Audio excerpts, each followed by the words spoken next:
So, Mark, did you see that limited edition Vegas shooey design that's dropping 50 available? I think by the time this comes out, they're probably already gone. This thing is so sexy. It has all the little googies and the Stardust throwbacks, and I want one, and I'm going to wear it all over the city. What is a googie? Isn't that the like googie architecture? It's those little stars from the Stardust. I don't know what they're called. Oh, okay. I think this is a setup on Sean's part, putting this thing up there for me and just to upset people. So I'm going to, yeah, it looks good. I mean, it looks, yeah, okay. I'll leave it up to the first comment on Twitter where it says, give it to the homeless people in need because nobody's buying these things. I'm buying them. I'm lining up right here. Send them to me. I'll wear them everywhere.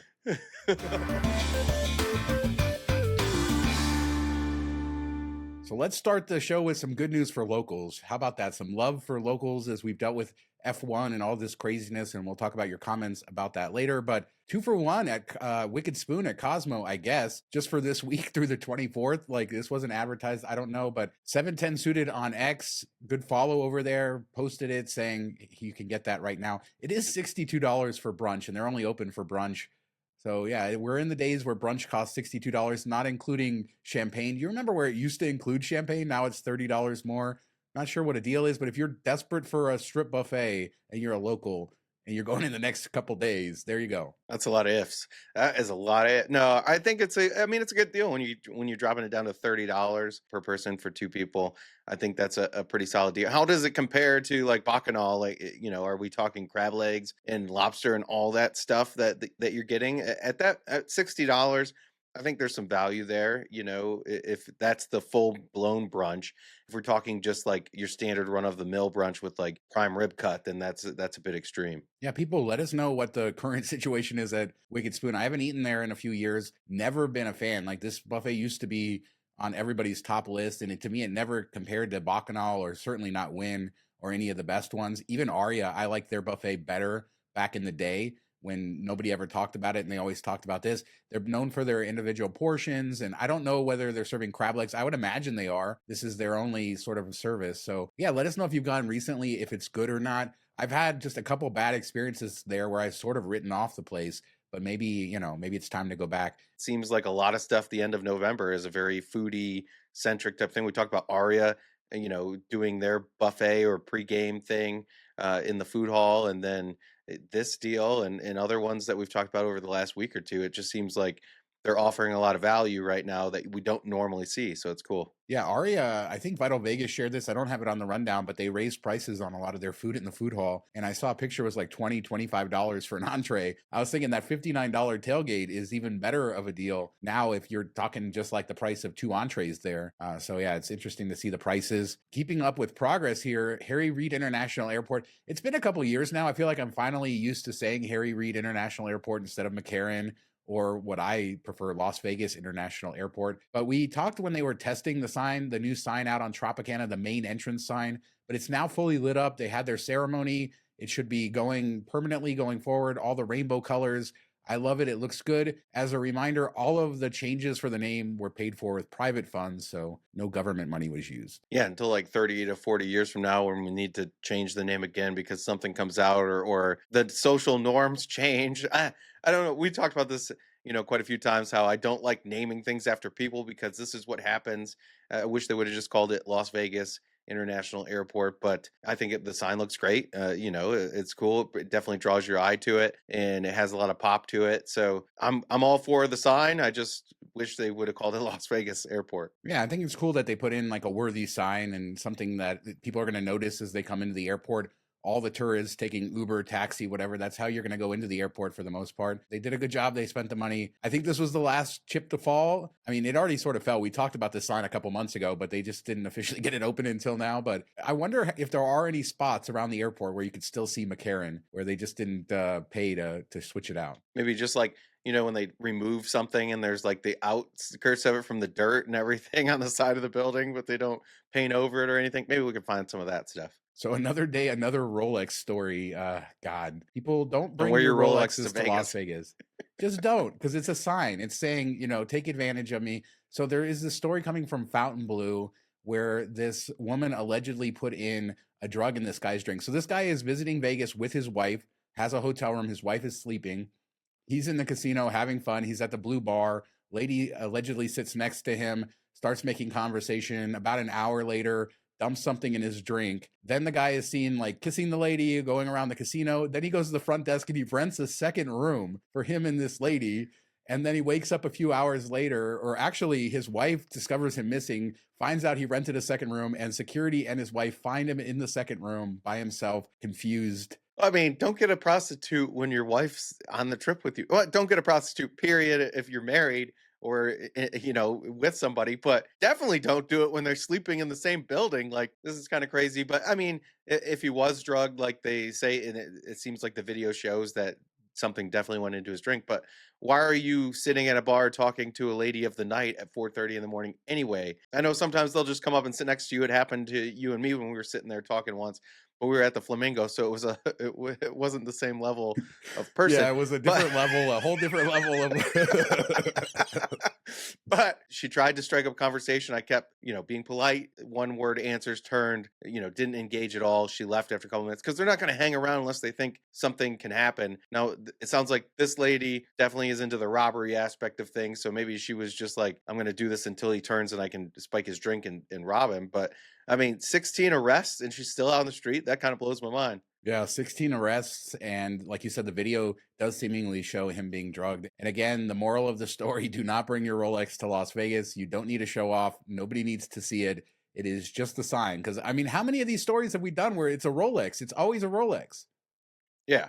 And they know what they're looking for. They know their watches and everything else. And don't, carry around a ton of cash with you either. Or don't bring people into your room if there's cash. Like renting a separate room if you're going to do this and you have cash in your main room, that's the way to go, I guess. So he got that thing right, but it sounds like there's some cash on him. So, on to some brighter news over at Rio. The Masquerade Village casino floor has been cleared. Now, I'm not sure if they've done this before because Carrie Blicky posted a photo of the NFR viewing there. So maybe they've done this in previous years, but I'm hoping that now that it's clear, they're going to start working on the renovations that they've talked about, get that beautiful carpet mark, all that tropical carpet all throughout this area.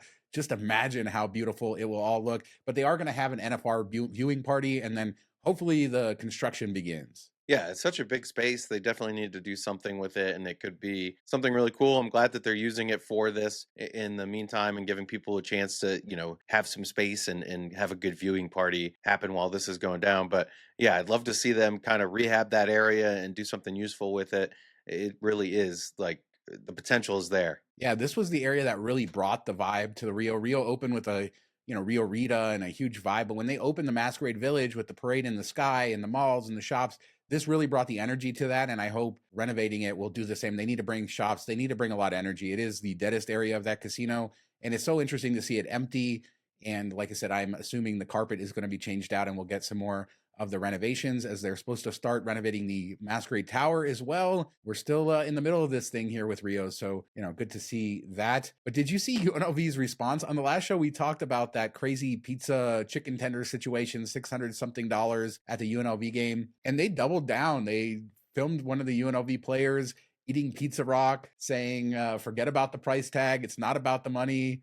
Beautiful response on social media. Do you see how they got the prices on the billboard at Pizza Rock where it was like $6 or $8 a slice, not $300 for 12 slices? So I thought that was a nice little thing. Like, hey, it's really not that expensive. Trust me, come here. We talked about this on Patreon, and I felt bad about Pizza Rock getting thrown into this a bit because they don't really, dictate any of the prices listed at the stadium. They sell the pizza or whatever to the stadium, and then they jack it up from there. So it's not Pizza Rock's fault. They made the pizza. If you like the pizza, cool. But they didn't, say you got to charge $300 for this. So it's still crazy, but I love to see them lean into it. There's nothing else you can really do at this point. I think Fontainebleau did that with the Nacho Gate. They really leaned into it, and it kills it a lot quicker than fighting it, as well as no press is bad press, as they say. So definitely gets people talking about UNLV games and the football team and everything like that. And the good side effect of all of it is UNLV is actually good. So we're talking about them and they're good. They're ranked 23rd, I think, in the country now. So yeah, good to see that. Don't go to a suite there. Don't spend $600 on pizza and tenders. Just don't do it. Unless you own Bitcoin and then you can afford it. So from the comments, we had a huge error at the beginning of the show, Mark. The meme with Matthew McConaughey was not Dallas Buyers Club. It was True Detective. You messed up. Your joke was no good. It was more about, like, just the worst or most disheveled Matthew McConaughey's ever looked is when he was in Dallas Buyers Club because he's supposed to be sick and everything, and that was a draw to it. I get that it wasn't True Detective, but we were trying to work with what we could, and it didn't hit, so my bad. So as we looked at the comments for the last show, F1, I mean, oh my God, you guys hate F1. It blows my mind. I'll just throw some up on the screen. I'm not even going to read anything specific. Drink. You have everything from FU Throw it up there. F1 to wow. I mean, so many bad F1 comments. You know, I've sort of moved on. Like I'm just accepting it for what it is, and it'll be interesting. I think ticket sales have been pretty good this week. Like they've started selling pretty good. As at last minute people are buying tickets and realize demand wasn't as good. And I fully expect the race to happen next year, but you guys have some strong opinions about it. I think I've moved on from my hatred. I had a little bit of hatred last year, and I think I've let it go. I'm happy to be in that spot because we probably have at least another year of this. I'll be there this weekend, so see how much it really affects the Vegas experience because I'm not into F1. Like there's all these pop-ups and other cool things that I know we're going to talk about in a minute, but it doesn't draw me in at all. So I want to see what it's like being somebody that has nothing to do with F1, doesn't want anything really to do with F1. Does it add to my experience? Does it take away from my experience? Or is it kind of, whatever? It's just like anything else going on in Vegas. So, I'll be able to say that next week. But a lot of people came last year and it was a mess and didn't want to come back, within the 4 to 6 week period that is going on. I can't blame them for that. We might as well just talk about it here. So the Neon City Festival is happening downtown. They updated their site, have beautiful maps. They have deals on the hotels. They did a beautiful job on this website. It's worth just checking out for that. Lots of information about downtown, how that festival is going to work. So I suggest that. And they did a great job just putting the information out there. The Review Journal also has an article about what you can do for F1 without a ticket. So all the activations like the cars on display at places like Fontainebleau and Wynn, you're talking about Bugatti, McLaren, all these types of cars, and activations with drivers and teams and all kinds of stuff. I mean, there's so much to list that I couldn't possibly do it. So we'll put links in the description for all that stuff so you can figure out if you're going to be in town this weekend, whether you're going to the race or not, what you're going to do when the race isn't going on, because there is so much to do here. Yeah, I think I noticed that when I was there for Super Bowl, like there's still a ton of stuff going on, like all these pop-ups and different unique things like games you could play in each casino and sign-ups and these little bonuses and just kind of unique experiences that you wouldn't get any other time. So if you are into F1 and you can't, like, let's say you can't afford the ticket or you just don't think it's worth it, I think it's still worth coming because of stuff like this. Like you still get that unique experience that you wouldn't get otherwise. And we see this a couple times a year for different things in Vegas, but this is now one of them each and every year. So I think even if you're just an F1 fan or a fringe fan, I think there's value to be had in it. RIP Paramount Mountain. Oh my God, I love that pop-up.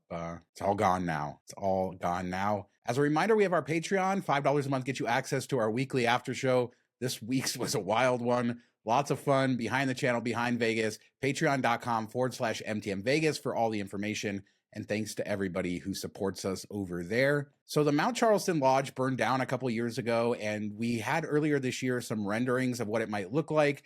Steelman Partners, this is the same company that is involved with LVXP on the Strip, had released some renderings. And I guess with Las Vegas Locally, Paul Steelman sent him a new rendering, which we hadn't seen before. Now, they said that this could break ground in early 2025. I tried to find updated information. I even emailed Paul Steelman for more renders to see if there was anything new, and he misunderstood and sent me a bunch of LVXP renders, which was very interesting. So I got all those for future shows. But this looks great, and I just putting this in there because I want them to start building this thing. Yeah, it looks amazing. It looks like something you'd find in Colorado or Utah, stuff like that. And it's just a little bit outside of Las Vegas, something totally unique. A lot of people that aren't locals probably have never made their way up there. And I definitely am looking forward to this when it's all said and done. Fun fact, the Mount Charleston Lodge is owned by the Ellis family, the same family that owns Ellis Island. So it all ties together. Yeah, I love the building. The restaurant needs to be replaced, and just the architecture, having that around here, I think would be great. And this is such a great escape during the summer to go up there. Lots of stuff up on Mount Charleston. So good on the Ellis family. Now start building the darn thing. I mean, it's taken them forever to build the Ellis Island expansion. We're talking about summer. Let's put some chains on the Rivian and get some video, man. I mean, you don't want to go up the mountain in the winter? Anything for a good Rivian video, right? So talking about locals and everything local, the Killers, our local band, they've been performing at Caesars, and they just announced an extension to their quote unquote residency. Not really. This is really interesting. January 22nd, 24th, and 25th of 2025 Well, the Killers, they just don't want to commit to like a lot of dates, it seems like. But yeah, more tickets going on sale. You can check out those 3 dates at the Coliseum at Caesars. Yeah, I think it makes sense because I feel like Killers, I still see them out and about quite a bit, touring pretty often. So they probably need to fit it into their schedules and everything else that's going on. So, well, as much as we'd love for them to actually have residencies where they're like, hey, this is the next 8 months, these are the dates we're going to do, active bands, but less so. That's why we used to see, the Vegas staples where people that were kind of like towards the end of their career, they'd come to Vegas and kind of be that for a few years, or like Celine Dion and Wayne Newton for a very long time. So this is a bit different where they're leaning into these more in the know or more current people that are doing these small, shorter residencies. Yeah, I mean, if they want to come back to Vegas and do a residency or do a show whenever they can at the Coliseum, I'm all up for it. Whether it's 1, 2, 3, we love the Killers here in Vegas. So good to see that. We have an update on the downtown grand sale coming from Vital Vegas. Now, he's been the one talking about all the rumors here, so I don't think anything's ever been publicly confirmed, but downtown grand is for sale. And there's somebody apparently has bought it with a backup bid. According to him, it's John Unwin and Corvus Collective. They're the ones who won the bid. But he says that the plaza owners are a backup for that. I would be kind of excited to see them do something with all the street side stuff that they've done over at Plaza, what they could do with that entertainment district over there. But it does seem either way that the ownership change is going to happen here. And that property does need some life.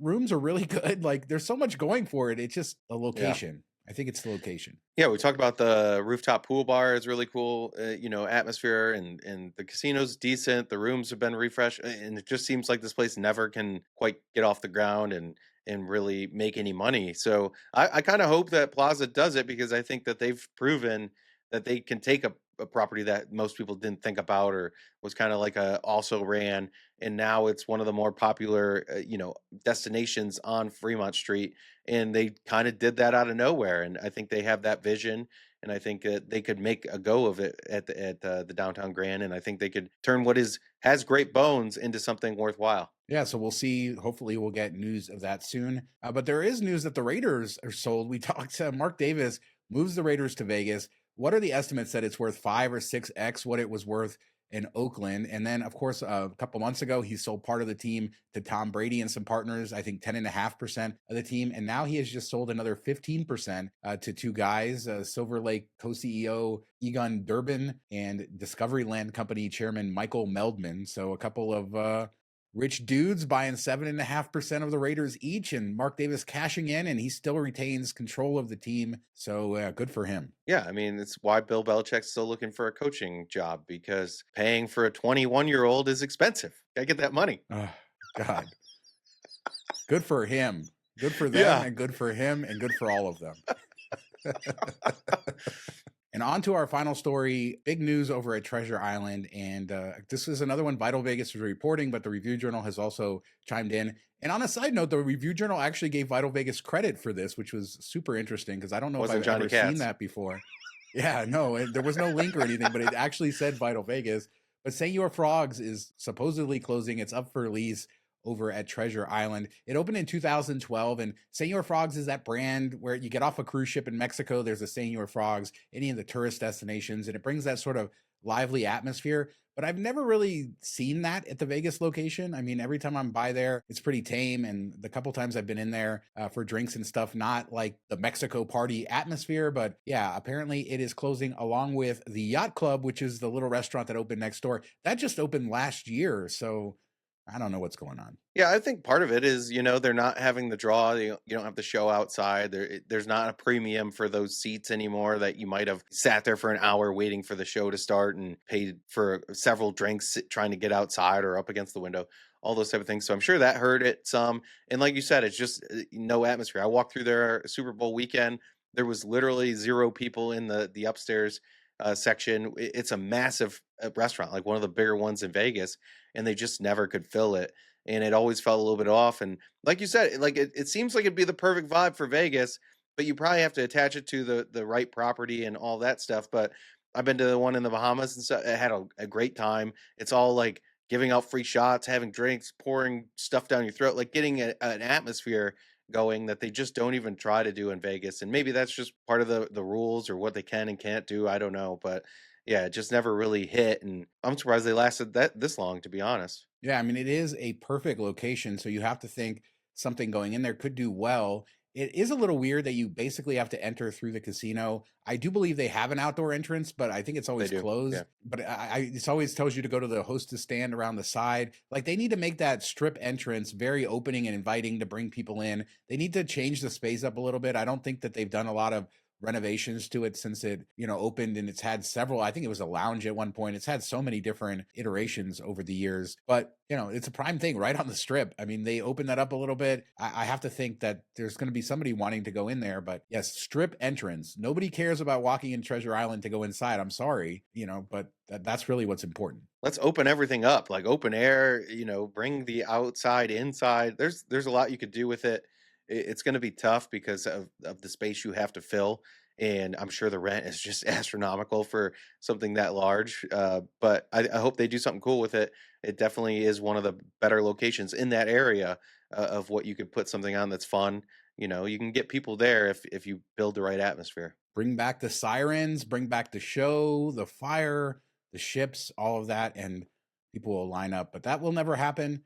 But alas, that's all we can do. We're doing our pizza video this weekend. That'll be coming in the next couple weeks. Mark's visiting, so we'll have more stuff to talk about on the next show. Let us know what you think about anything we discussed here. Do you hate F1 as much as the commenters do? Are you going to be doing stuff around town this weekend? Everything else we discussed on this big show, leave a comment. We do 2 shows a week, Tuesdays and Fridays, and we'll be back in a couple days with another show. Thanks so much for watching. Talk to you next time.